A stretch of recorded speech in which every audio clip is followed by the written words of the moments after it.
आकाश एक 28 वर्षीय आर्किटेक्ट कुछ महीने पहले ही लंदन से मुंबई लौटा था। उसके माता पिता की एक पुरानी कोठी थी जो विरासत में मिली थी, लेकिन वर्षों से बंद पड़ी थी। उसने फैसला किया कि वो उस कोठी को रेनोवेट करेगा और वहीं रहेगा। वो कोठी बांद्रा की एक सुनसान गली में थी। चारों ओर ऊंचे पेड़, जंगली बेलों से ढकी हुई दीवारें और भीतर अजीब सा सन्नाटा पसरा रहता था। पहली रात कोठी में रहते हुए आकाश ने पुराने सामान को निकालते हुए एक बड़ी लकड़ी की अलमारी खोली। अलमारी के अंदर एक बड़ा जंग लगे फ्रेम में जरा पुराना आईना रखा था। आईने के चारों तरफ तांत्रिक आकृतियां उकेरी गई थी जो अंधेरे में लाल चटकीले रंग से चमकती थी। जैसे ही आकाश ने उस आईने को देखा, उसे अजीब सा झटका लगा। कुछ पल को उसे ऐसा लगा जैसे उसकी परछाई ने उसकी हरकत से पहले खुद को हिलाया हो। रात के 2:11 आकाश की नींद अचानक टूटी। उसे लगा जैसे कोई उसके कमरे में चल रहा हो। उसने लाइट ऑन की, लेकिन वहां कोई नहीं था। पर आईना अब कमरे की दूसरी दीवार पर टंगा हुआ था। आकाश बड़बड़ाया, मैंने इसे तो कोने में रखा था। उसे हल्का डर महसूस हुआ, लेकिन उसने खुद को समझाया शायद उसे नींद में भ्रम हुआ होगा। लेकिन उस रात उसके कमरे का तापमान अचानक गिर गया। आईने की सतह पर धुंध सी जमी हुई थी और उस पर एक उंगली से लिखा हुआ था, मैं वापस आ गई हूं। अगले दिन आकाश ने अपनी दोस्त सिया से बात की, जो पेशे से एक साइकोलॉजिस्ट थी। उसने कहा, हो सकता है ये तुम्हारे मन का भ्रम हो। कोठी में अकेले रहना, पुराना माहौल, सब कुछ दिमाग पर असर डाल सकता है। लेकिन अगर तुम चाहो तो मैं एक बार वहां आ सकती हूं। सिया उसी शाम कोठी आई। उसने आईने को देखा और देखते ही देखते उसका चेहरा अचानक गंभीर हो गया। आकाश, ये कोई आम आईना नहीं है। इसमें कुछ तांत्रिक निशान हैं, जैसे किसी पुराने तंत्र मंत्र के प्रतीक। क्या तुम्हारे परिवार का कोई सदस्य इस तरह के रिचुअल्स में था? यह सुनकर आकाश चौंका। उसे पहले कभी इस बारे में नहीं बताया गया था, लेकिन उसे याद आया उसकी दादी अक्सर पूजा पाठ से जुड़े रहस्यमयी काम करती थी और घर में कई बंद कमरे थे जिन्हें कभी नहीं खोला गया।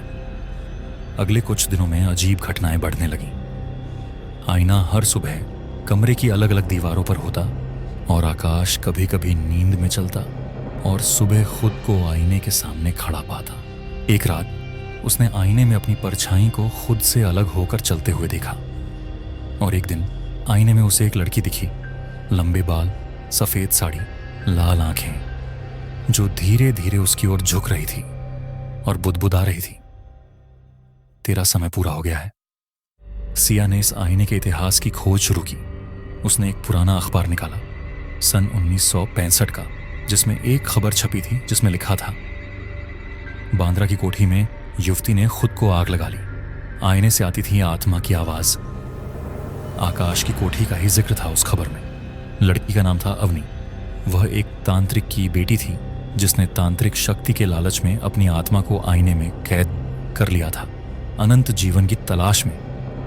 अब वो आत्मा जाग चुकी थी। एक रात आकाश ने खुद को आईने के भीतर की दुनिया में पाया। सब कुछ उल्टा था, जैसे एक प्रतिबिंब, पर डरावना। वहां उसे वो आत्माएं मिली जो कभी आईने के पास आईं और अब वहीं फंसी थीं। वो आत्माएं उससे कह रही थीं कि भाग जा, वरना तू भी हम जैसा बन जाएगा। पर आईना अब बंद हो चुका था। आकाश उसी दुनिया में फंस गया था। आकाश अब एक ऐसी दुनिया में फंसा था जहां सब कुछ उसकी असलियत का ही डरावना रूप था। आसमान काला था, हवाओं में रोने की आवाजें थीं और हर दीवार पर खून से सने हाथों के निशान थे। हर कोना शांत और घुटन भरा था। यहां समय नहीं चलता, सिर्फ डर चलता है। अचानक सामने एक लड़की दिखाई दी, वही जो आईने में दिखी थी। उसके चेहरे पर रज्जली चमड़ी, आंखों से बहता काला धुआं और लंबे उलझे बाल थे।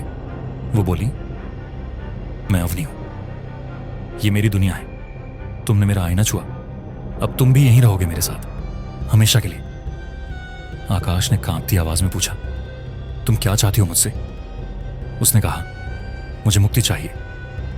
उसकी आवाज में एक साथ दर्द और तबाही दोनों थे। उधर असल दुनिया में सिया को एहसास हुआ कि आकाश किसी भयानक जाल में फंस चुका है। उसने उसी कोठी के बंद कमरों में से एक को खोला वहां उसे एक पुरानी डायरी मिली, उषा देवी की तांत्रिक डायरी।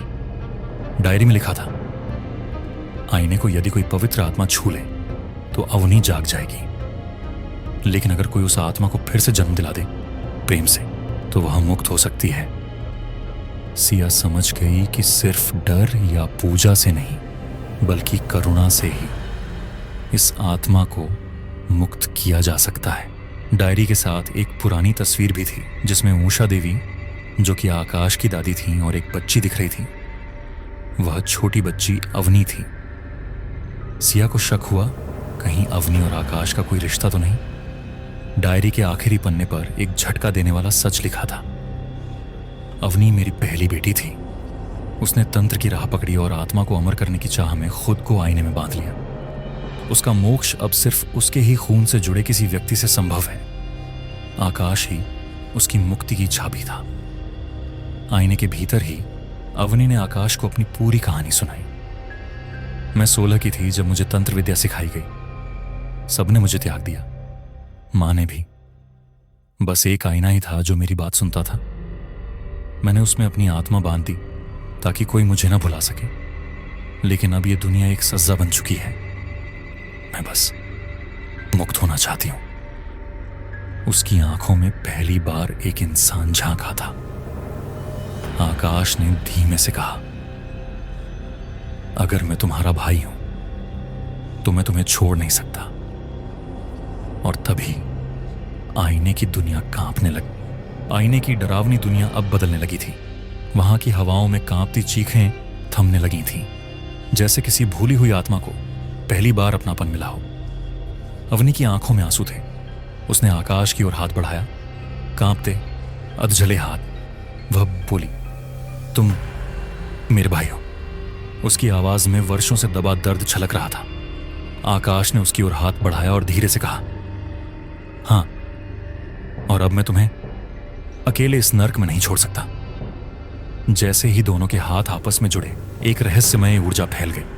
आईने की सतह असल दुनिया में कांपने लगी। उधर सिया ने कोठी में चारों तरफ शुद्ध घी के दीपक जलाए और डायरी में लिखे मंत्र के अनुसार वात्सल्य मोक्ष अनुष्ठान शुरू किया।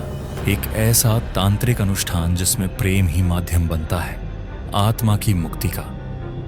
दीवारों पर लाल धागे बांधे गए, गंगा जल का छिड़काव किया गया और मध्य में रखा गया वही आईना जिस पर अब हल्की दरारें आनी शुरू हो चुकी थी। सिया ने मंत्र पढ़ा, जिससे थोड़ी ही देर बाद आईना तेजी से चमकने लगा। आईने के भीतर अवनी ने आकाश से कहा, अगर तुम मुझे सच में मुक्त करना चाहते हो तो तुम्हें इस दुनिया को छोड़कर मेरे साथ आना होगा। इससे पहले कि आईना टूट जाए, तुम्हें मेरे साथ आत्मा के माध्यम से जुड़ना होगा, वरना मैं फिर कैद हो जाऊंगी और तुम्हारी आत्मा भी बिखर जाएगी।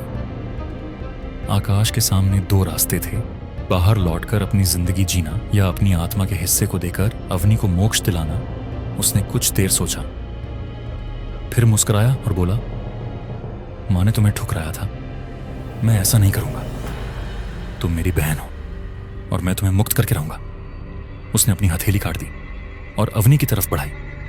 जैसे ही उनके रक्त का बंधन जुड़ा, आईना जोर से फटा। सिया चौंक गई। तेज रोशनी कमरे में फैल गई। सारे दीपक बुझ गए। आईने के टुकड़े हवा में तैरने लगे और उसके भीतर से एक सुनहरी आत्मा निकलकर आसमान की ओर उड़ गई, मुस्कुराती हुई, शांति से। आईना अब खत्म हो चुका था, लेकिन आकाश भी साथ में चला गया था। सिया ने कोठी को छोड़ दिया, लेकिन जाते वक्त उसे आईने का एक टुकड़ा मिला, जिसके अंदर एक क्षण को आकाश और अवनी मुस्कुराते दिखाई दिए। कई महीने बीत चुके थे। सिया अब शहर लौट आई थी, लेकिन आकाश के बिना हर चीज अधूरी लगती थी। उसने पत्रकारिता की नौकरी छोड़ दी और आत्माओं की मुक्ति और पैरानॉर्मल रिसर्च पर काम करने लगी। एक दिन उसके लैपटॉप पर एक पुराना वीडियो अपने आप चलने लगा। वीडियो में था आकाश।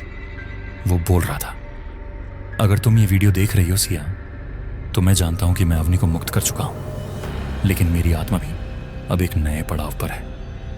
हर मुक्ति के बाद एक नई ड्यूटी होती है और अब मैं उन आत्माओं की रक्षा करूंगा जिन्हें कोई नहीं समझता। ये सुनकर सिया की आंखें भर आईं। फिर स्क्रीन पर एक आखिरी मैसेज उभरा, तुम्हारी वजह से अवनी को शांति मिली और मुझे भी।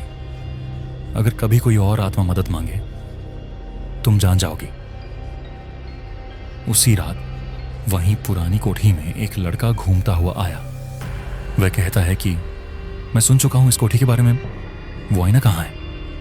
जैसे ही वो टूटी दीवार के पास पहुंचा, वहां रखे आईने के एक टुकड़े ने खुद चमकना शुरू कर दिया और उसकी आंखें पल भर में सफेद हो गईं। एक नई आत्मा जाग चुकी थी। कुछ कहानियां मोक्ष के बाद भी खत्म नहीं होती, वो नई आत्माओं के साथ फिर से शुरू होती हैं। वो आईना अब सिर्फ टूटा हुआ कांच नहीं है, वो अब एक दरवाजा है आत्माओं और इंसानों के बीच की सबसे डरावनी कड़ी का।